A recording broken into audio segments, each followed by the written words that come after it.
На Универзитетот Свети Кирил и Методи во Скопје попладнево се одржува јавна дебата за предлог законот за високо образование. Ова е трета од најавените 6 дебати на јавните универзитети во присуство на министерката за образование и наука Весна Јаневска.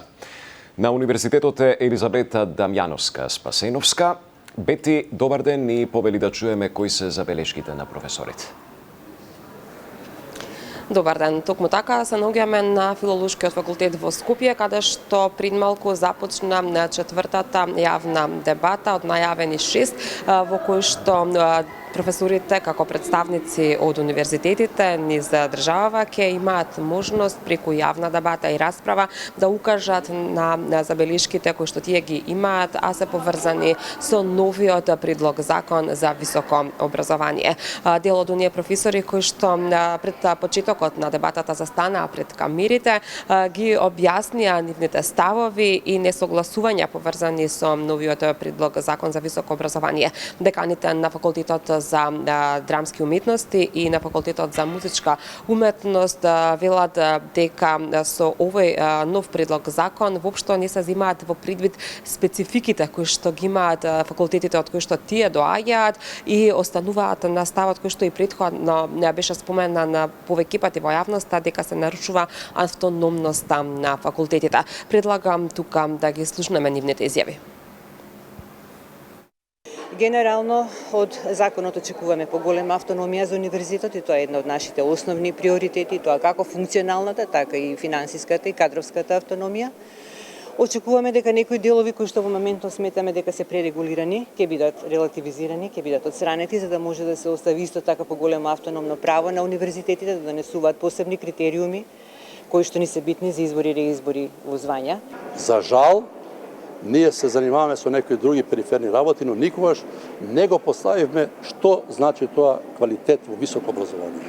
Законот е во една целина добар, но во тој дел за квалитетот е недоречен, би кажам, недоискажано доволно. Нашите забелешки на факултетот за музичка уметност особено се во однос на тоа колку се уметничките факултети дискриминирани и маргинализирани во однос на другите факултети. Се запоставени спецификите на нашите студии. Од друга страна, министерката за образование и наука Весна Јаневска уверува дека сите критики кои што имаат оправдана цел ќе бидат опфатени и прифатени. И вели дека и оние кои што се однесуваат на техничките грешки, дека секако ќе бидат прифатени, а истите ќе бидат исправени. Инаку министерката непосредно пред влегувањето на денешната јавна дебата уште еднаш напомена дека се работи за невистини кога се вели дека ќе биде укината можноста за вонредно студирање на студентите. Таа упати порака да не се шират вакви невистини и дезинформации, затоа што, како што рече, истите не одат на штета на неа и незиниот углед, ниту пак на определена политичка партија, туку само прават штета на поединецот, а во тој случај тоа се студентите. Веќе неколку дена кажувам дека се што смета работната група дека ќе биде прифатливо, ќе биде инкорпорирано во новата верзија, од драв верзија на законот, која откако ќе се инкорпорираат сите забелешки, ќе биде повторно оставена неколку дена на ЕНЕР. Очекувам и ова, како и сите досегашни дебати, да помине на едно академско ниво и навистина во расправа по законот, а не по други политички теми и идеи.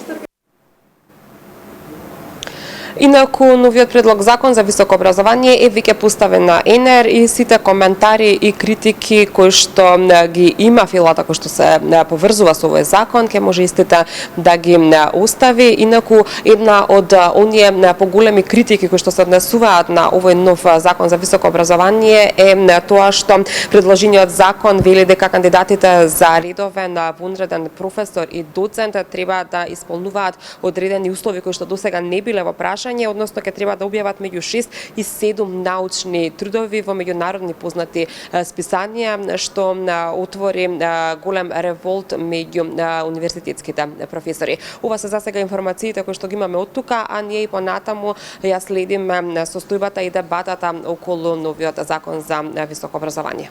Така е, Бети, ти благодарам.